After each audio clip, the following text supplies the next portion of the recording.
할렐루야. 자, 여러분, 교회 안에서 이 방향성이 분명해야 되거든요. 우리 신앙생활이나, 공동체, 신앙 공동체나 이 방향성이 굉장히 분명해야 된다는 거예요. 그러니까 뭐, 교회가 뭐, 여러 가지 봉사도 하고, 선교도 할 수도 있고, 서로 친목도 하고, 성경 공부도 하고, 다 좋죠. 다 좋은데, 제가 벌써 나이가 36인데, 제가 17살인가? 18살 때부터 제가 이제 사역을 했으니까, 그래도 한 20년 가까이 사역을 한 거예요. 물론 이제 앞서간 선배님들에 비해서는 한참 모자라고, 지금도 너무 모르고 하지만, 제가 이제 신앙생활을 하고 사역을 하면서, 무엇을 위해 신앙생활을, 우리의 신앙생활의 초점이 무엇이어야 되는가, 우리 사역의 초점이 무엇인가, 이런 것들을 보면서 하나님이 제 나름대로 정리를 하게 하셨어요. 그게 뭐냐면은, 이 땅에서 아무리 대단한 사역을 해도, 이 땅에서 아무리 많은 표적과 능력이 나타나고 여기서 많은 것들을 이루어도 우리의 기준은 하나님 나라거든요. 그러니까 우리의 목적과 초점은 예수 그리스도로 향해야 되는 거예요. 그죠? 예수님으로 향할 때 우리의 신앙생활의 목적은 예수님입니다. 여기에 완전 모든 거를 불태워야 되는 거예요. 예수님께. 그래서 그 존 파이퍼 목사님, 삶을 허비하지 말라. 그의 심장이 예수님을 향해서 하나님의 영광에서 막 타올라야 된다는 거예요. 근데 그거를 제가 이제 쭉 제 나름대로 정리해 봤을 때 이건 두 가지 방향성으로 나타나는 거예요. 물론 하나의 방향성이죠. 예수님을 향한다는 것은 하나의 방향성인데 이것을 조금 더 명확하게 우리 안에 좀 실제적으로 다가옴에 있어서는 두 가지 방향으로 저는 보여지더라고요. 하나는 뭐냐면 결국에는 부활이죠. 부활. 그 나라에서 어떻게 하나님 앞에 인정을 받을 것인가. 그게 중요한 거죠. 그래서 이제 저는 이거를 나눌 때 부활의 영광과 부활의 상급이 이 두 가지 방향으로 나눠진다는 거예요. 부활의 영광과 부활의 상급은 하나로 만나요. 하지만 성경에서 자세히 보면 부활의 영광에 대한 측면과 부활의 상급에 대한 측면은 조금 다르게 얘기해요.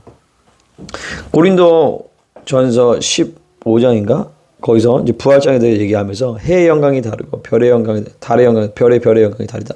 뭐냐면 부활체 우리가 예수 그리스도 예수님의 재림 때 부활의 몸을 입을 때 그 부활의 몸의 영광이 다 다르다는 거예요. 그것을 누가 결정하냐?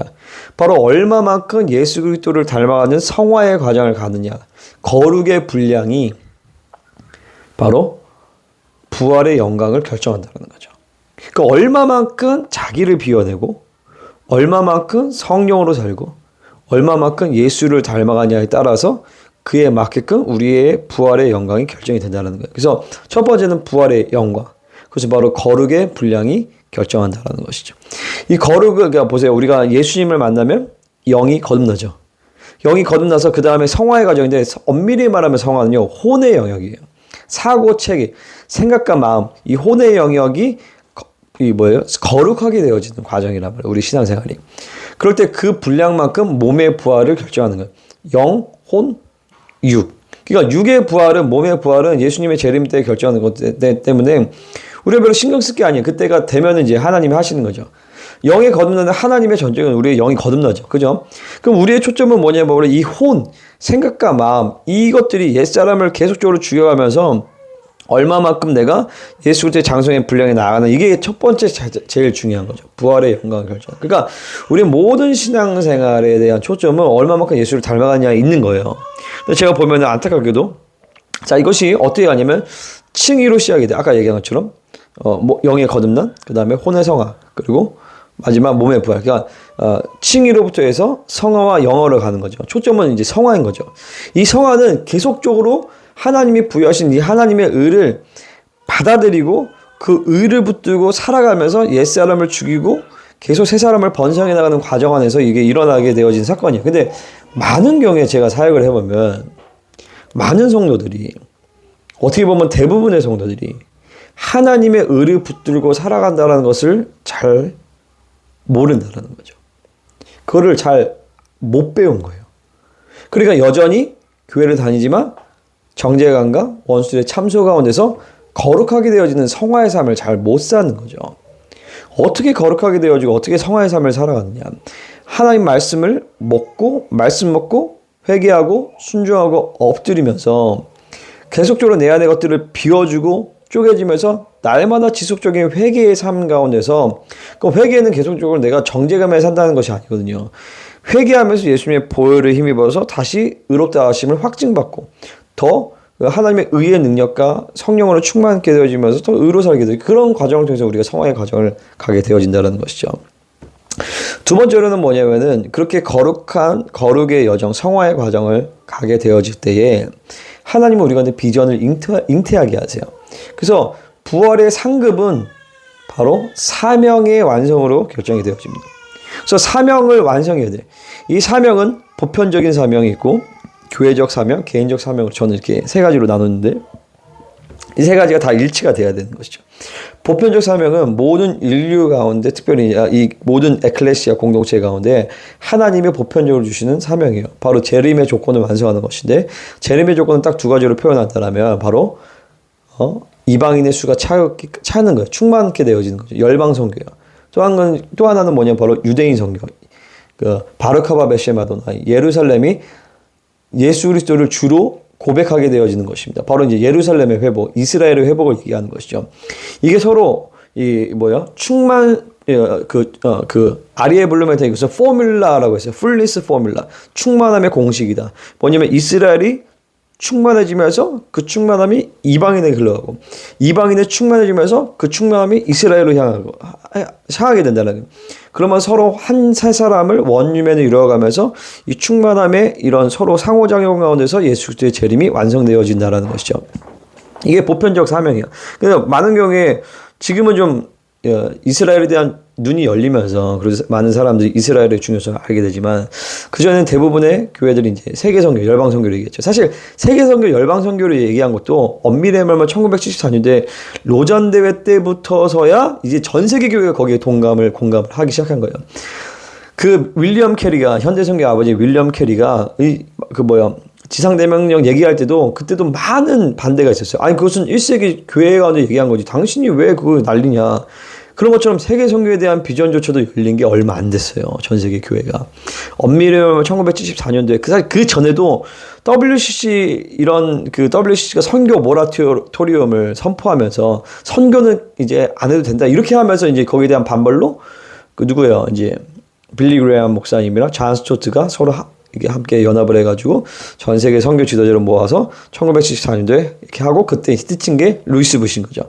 그래서 Unreached People 14, 이게 1974년도, 1989년도 마닐라 그리고 2010년도 이렇게 케이프타운에까지 마닐라, 케이프타운 이렇게 하면서 전 세계적인 선교에 대한 관심을 끌었지만 거기뿐만 아니라 성경에서 얘기하는 것은 유대인 선교도 같이 이스라엘의 회복에 대해서도 이야기를 하고 있다는 것이죠. 이게 굉장히 중요한 마지막 주님의 교회에 맡겨진 보편적 사명이에요. 이것들을 교회가 특별히 단임 목회자로부터 이 하나님의 비전을 받아들일 때 그 안에서 우리 교회적으로 풀어지는 사명들이 있어요. 우리 교회적으로 예를 들어서 우리 교회는 북방 선교에 대한 하나님이 비전을 주셨다. 우리 교회는 다음 세대 선교에 대해서 하나님이 그 사명을 주셨다. 우리 교회는 치유 사역에 대해서 하나님이 주셨다.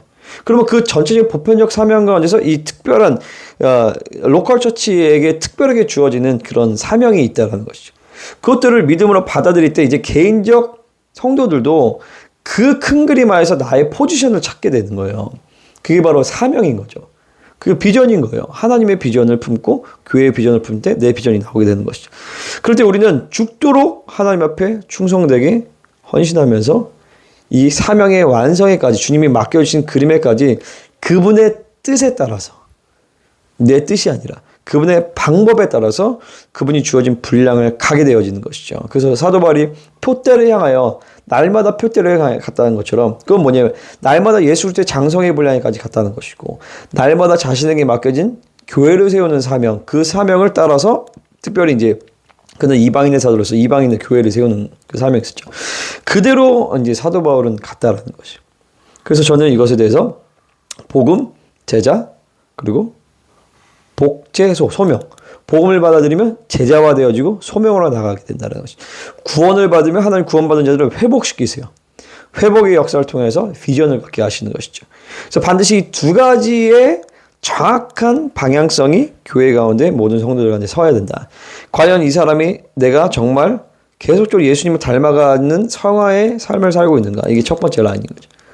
두 번째는 뭐냐? 바로 내게 맡겨진 사명의 길을 충성되게 감당하면서 그 나라의 상급을 받는 사도 바울이 얘기한 것처럼 내가 전제를 부어주고 이제 내가 달려갈 길을 다 가고 이제 내게 예비하신 의의 면류관을 기다리는 것처럼 이 계속적으로 사명의 길로 가고 있는. 근데 보세요. 어떤 공동체들을 보면 첫 번째만 너무 강조하는 사람들이 있어요. 그러니까 이 사람들은 천국 가는 게 최고야. 그래서 이제 사명이고 뭐고 간에 그냥 계속 회개하고 이제 천국 가야 돼요. 그래서 회개하고 그냥 복음 그러니까 죄 짓기 전에 계속 이제 회개하고 그 다음에 천국 가고 싶어요. 사명이 없어, 사명이. 또 어떤 데는 막 사명밖에 없어요. 막 자기의 영혼이 막 죽어지든 자기의 영혼이 성장하든 말든 관심이 없어. 그냥 막 세계 선교 그냥 막 무조건 막 되면 됩니다. 막 모든 민족이 복음을 전파돼. 자기 영혼은 막 버림받고 자기는 막 하나님과 관계도 상실하면서 맨날 막 TV 보고 막 쓸데없는 거 보고 막 거룩으로 살지도 않으면서. 근데 이 두 가지가 사실은 다 타락이거든요. 이 두 가지 방향성이 정확하게 교회 안에 그리고 여러분의 신앙생활 안에 딱 자리 잡히기를 예수님 이름으로 축복합니다. 할렐루야. 이게 사실은 이제 우리의 그 씨름이죠. 어떻게 계속 이 흐름에서 벗어나지 않고 거룩의 완성으로 가고 사명의 완성으로 갈 것이냐. 그렇게 가기를 소원합니다. 이것을 위해서는 교회 안에 시스템이 필요해요.